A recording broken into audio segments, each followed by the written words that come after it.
অন্তর্বর্তী সরকারের প্রধান উপদেষ্টা ডক্টর মোহাম্মদ ইউনূস ৪ দিনের সরকারি সফরে লন্ডনে রয়েছেন।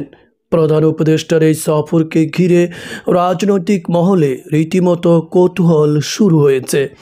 সাবেক প্রধানমন্ত্রী শেখ হাসিনার ভাগ্নি ও ব্রিটিশ এমপি টিউলিপ সিদ্দিকের একটি চিঠিকে ঘিরে এই কৌতূহল।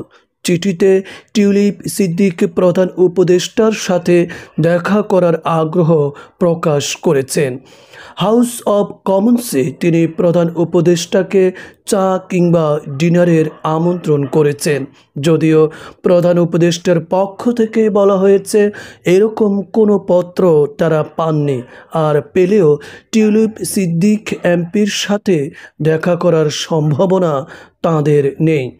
এদিকে প্রধান উপদেষ্টার সাথে বিএনপির ভারপ্রাপ্ত চেয়ারম্যান তারেক রহমানের সাক্ষাৎ হচ্ছে বলে নিশ্চিত হওয়া গেছে। এ নিয়ে তারেক রহমান দলীয় নীতি নির্ধারকদের সাথে ইতোমধ্যে কথা বলেছেন। আগামী ১৩ জুন দিনের যে কোনো সময়ে প্রধান উপদেষ্টার সুবিধাজনক স্থানে তাদের সাক্ষাৎ হবে। এই সাক্ষাতে দলের পক্ষ থেকে কারা কারা উপস্থিত থাকবেন এই নিয়েও সোমবার মিটিংয়ে আলোচনা হয়। এর আগে বাংলাদেশের প্রধান উপদেষ্টা ব্রিটেনের রাজা তৃতীয় চার্লসের সঙ্গে সাক্ষাৎ এবং প্রধানমন্ত্রী কিয়ের স্টারমারের সঙ্গে বৈঠক করবেন।